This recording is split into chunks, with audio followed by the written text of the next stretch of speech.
আসসালামু আলাইকুম। আমার সকল ভাই বোনেরা কেমন আছেন? আশা করি তো আল্লাহর রহমতে আপনারা অনেক ভালো আছেন, আর আমিও অনেক বেশি ভালো আছি। আসলে আজকের ভিডিওটা একটা অন্য রকমের ভিডিও, কারণ গ্রামে বসে ৭ দিন বাজার না করলেও সংসার চালানো যায়, যেটা শহরে সম্ভব না। আর শহরের তুলনায় গ্রামে অনেকটাই খরচ কম, আর সেটাই তো আপনাদের কাছে শেয়ার করলাম।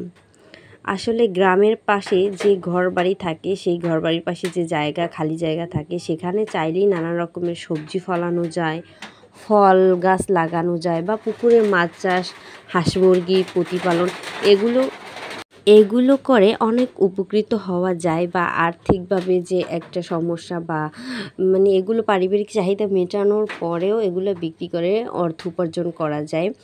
এই যে দেখেন, পানিতে একটা গাব পড়েছিল, সেটাকে তুলে নিলাম। আর এগুলো হচ্ছে আমার লাগানো গাছের করলা। এই যে সবজিগুলো দেখেন, এগুলো কিন্তু কেনা লাগে না, এই যে গাছ থেকে পেড়ে রান্না করলেই হয়ে যায়। বা চারপাশে আরও বিভিন্ন রকমের শাক সবজি থাকে, যেগুলো দিয়ে ৭ দিন বাজার না করলেও আপনি সেগুলো দিয়ে সংসার চালাতে পারবেন, আর এই ৭ দিনের টাকাটা আপনার সেফ থাকবে। সেটাই আমি আগেই বললাম, ৭ দিন বাজার না করলেও গ্রামের মানুষ চলতে পারে। তো শহরে এই রকমের সুবিধা নাই। শহরে যেটাই করবেন আপনি সব কিছুই টাকা দিয়ে কিনে নিতে হবে, সব কিছুতেই খরচ। আপনি বাহিরে যান, সবজি কেনেন, যাই করেন, সব কিছুতেই অনেক বেশি খরচ। আর গ্রামে আপনি পাবেন সতেজ সুন্দর শাকসবজি, ফলমূল ফরমালিন মুক্ত। আর বিশেষ করে শহরে অনেক কিছুতেই ফরমালিন থাকে। এই যে দেখেন, একদম গাছগুলোকে আমার টিনের চালার উপরে উঠে গেছে। আসলে এইখানে অনেক গাছ আছে, আমি আমার বাড়ির পাশে অনেক ধরনের গাছ লাগিয়েছি। এই যে আজকে গাছ থেকে এই কয়টাই করলা ছিঁড়লাম, আরও আছে, সেগুলো হচ্ছে ছোট ছোট, সেগুলোকে আর ছিঁড়লাম না। তো এগুলোকে আজকে রান্না করব, আর তার সাথে রান্না করব একটু মাছের ঝোল পাতলা করে, যেহেতু অনেক গরম, তাই কম মশলায় পাতলা করে ঝোলটাই আমার কাছে মনে হয় যে বেটার।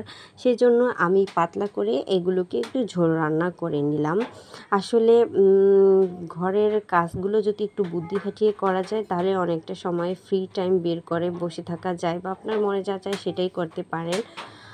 সেই বুদ্ধিটা রাখতে হবে, আর এই বুদ্ধিটা শুধু মহিলাদের থাকা দরকার, কারণ যারা ঘর সামলায় তাদেরকেই এরকম বুদ্ধি দিয়ে কাজ করতে হয়। তো আমার ওয়ার্ড্রোবের উপরটা একটু আজকে ক্লিন করে ফেললাম। এই যে আমার একপাশে ঝুড়িতে আমার মেয়ের খেলনা, তার পাশে একটা ডায়েরি দেখছেন, এটাতে আমি অনেক সময় অনেক কিছু বাজার বা কখন কত টাকা খরচ করলাম কী করলাম সেগুলোকে লিখে রাখি, এই আর কি টুকটাক। আর উপরে একটা গাড়ি রেখেছি আমার মেয়ের, সে মাঝে মধ্যেই ওটাকে নামিয়ে গাড়িটা চালায়, তার জন্য একটু হাতের নাগালই রাখছি। আল্লাহ হাফেজ, সবাই ভালো থাকবেন আশা করি।